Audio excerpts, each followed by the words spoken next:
The Toyota Sequoia, introduced in the 2001 model year, was Toyota's response to the popular big behemoths of America.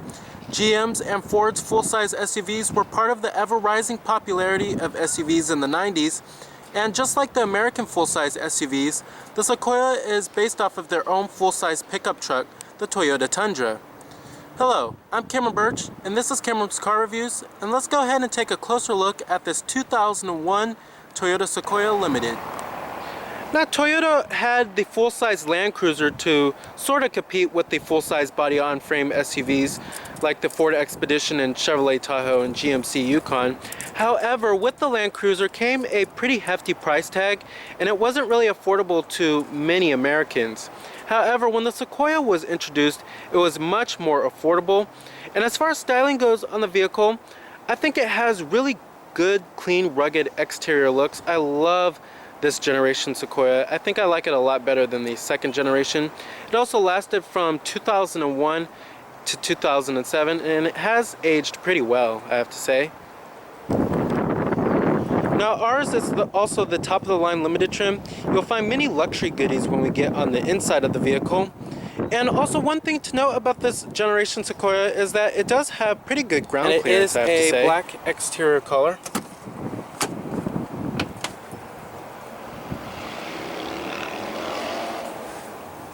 With a gray leather interior. Power driver's seat with power recline and power lumbar, since we do have the limited trim.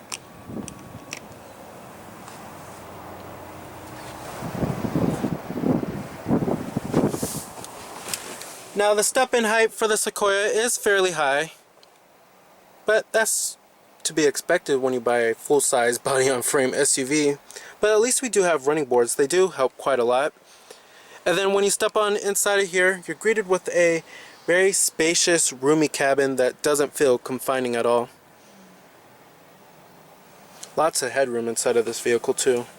Love the roominess.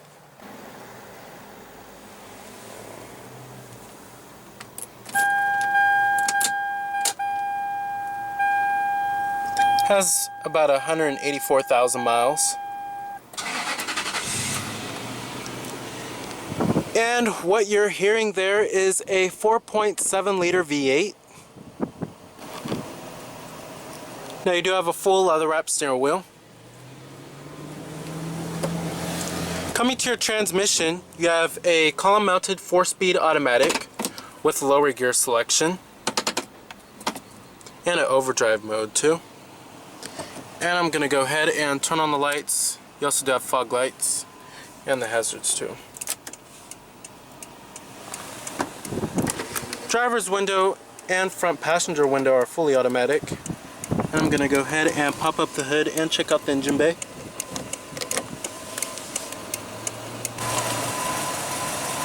Heated exterior mirrors.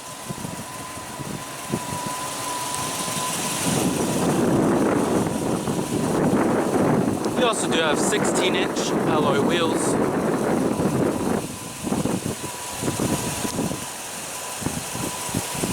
Halogen headlights with your halogen fog lights. You also do have that big V8 symbol in the grille. Just to let everybody know that you have a V8 under the hood and not a V6.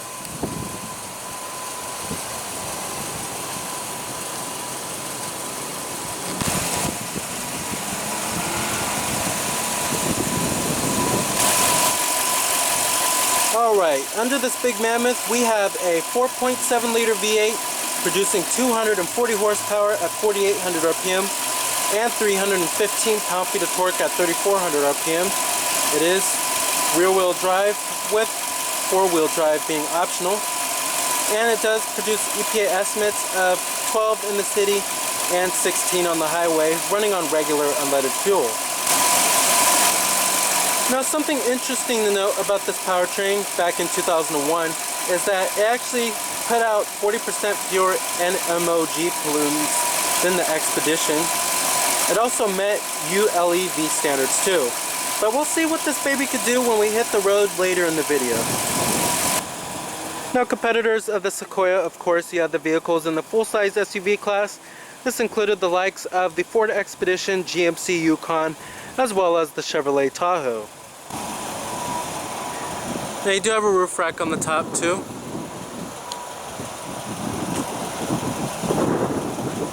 Your limited trim badging on the side right here.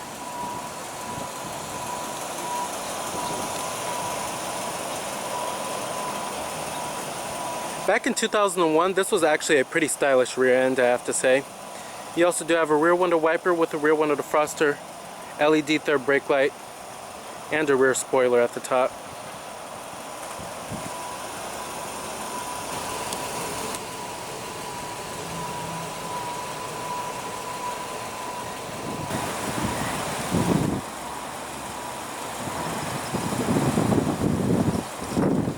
Now driving the 2001 Toyota Sequoia. Now one thing you guys have to know is that this isn't your little typical small crossover here now. It's not a Toyota RAV4 or a Honda CR-V. And with that comes difficult parking at times. This is a fairly wide and fairly long SUV here. And as far as the 4.7 liter V8 goes, it's decently powerful. Has decent grunt to it too. Love that grunt. And the towing capabilities are decent, but I would say that the Chevrolet Tahoe and Ford Expedition were a little bit better when it came to towing capabilities in 2001. Now as far as the ride quality goes in the Sequoia, it is a little rough here. And the second generation Expedition, when it was redesigned in 2003, it got an independent rear suspension, but this doesn't have it here. It's a little rough over pavement sometimes. And as far as the steering goes in this vehicle, it's a little numb. It's not really all that responsive, but you're not really buying a full-size body-on-frame SUV for good handling. But the best handling vehicle in the class was certainly the Ford Expedition. So overall, if you're looking for a very reliable and decently powerful body-on-frame SUV with a very commanding view of the road too, and a very roomy interior, the Toyota Sequoia is an excellent choice. Also, not to mention, it has pretty good resale value too.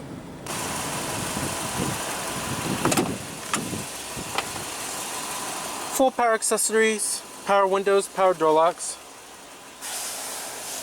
Nice little class exclusive feature was power folding exterior mirrors too.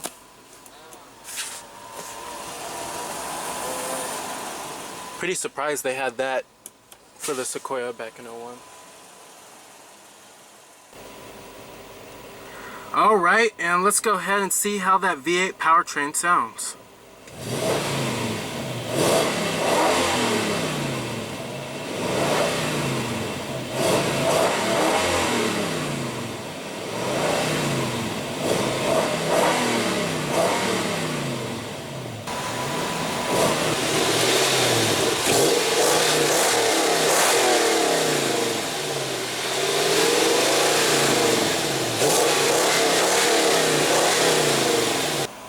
Love the sound of that 4.7 liter V8. Sounds amazing.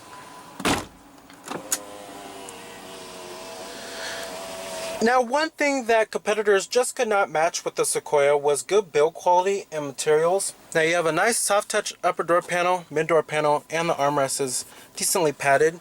And then you also do have a sliding armrest right here, which is pretty neat. This kind of reminds me of a minivan. This is also nice and soft touch too.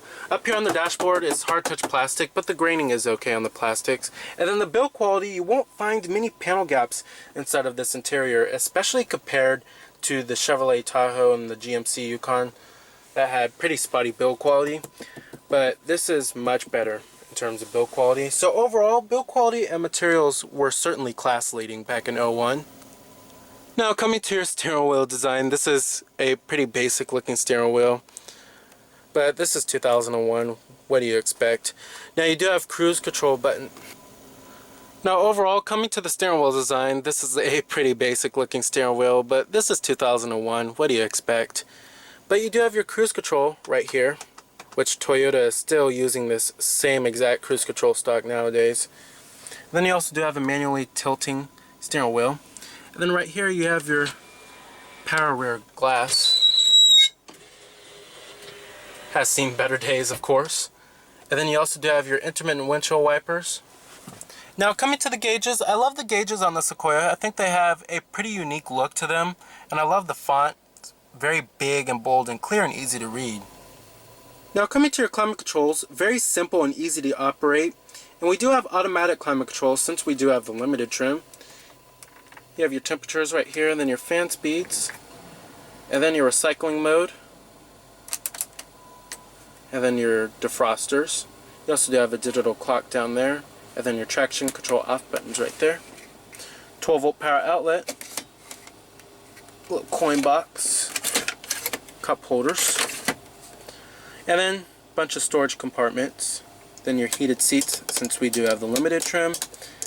And then also the power folding exterior mirrors also came on the limited trim too. Then you have more cup holders.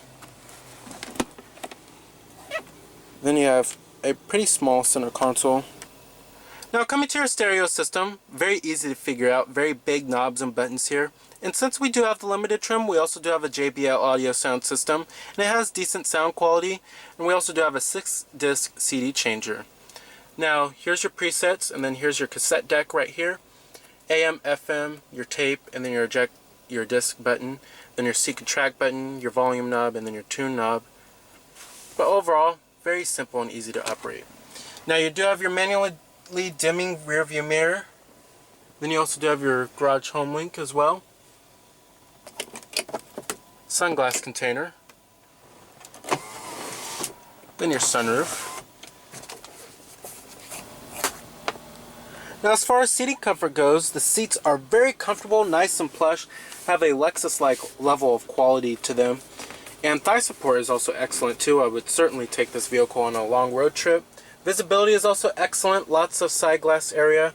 Outward visibility is also pretty good too, and you have a pretty commanding view of the road. But when you get to rearward visibility, it is a little bit of a challenge. Alright, and I'm going to go ahead and shut it down. Let's go ahead and check out the rest of the vehicle. Now we also do have a third row of seats. And then back there you also do get 2 cup holders on each side. And then a storage compartment on each side as well. And the second row seats also do fold down too.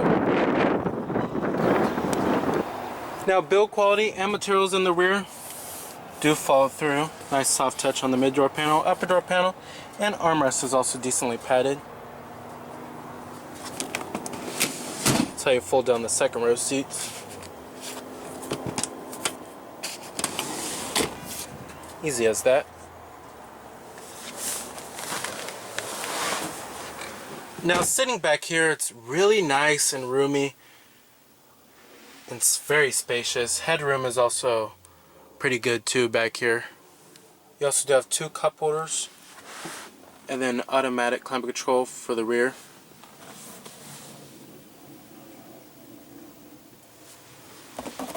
There's your map light. Then you also do have a rear center armrest. Dual map pockets too. And the seats are also nice and plush back here, very comfortable. Thigh support is also great back here too. Powered passenger seat with power recline, and you also do have a 12-volt power outlet on this side too. Glove box slams right down. Alrighty. So the 2001 Toyota Sequoia certainly beat General Motors and Ford at their own game. With its very roomy interior, good rugged exterior looks, its powerful V8 powertrain, and its many standard and optional features. So remember that this is Cameron Birch from Cameron's Car Reviews.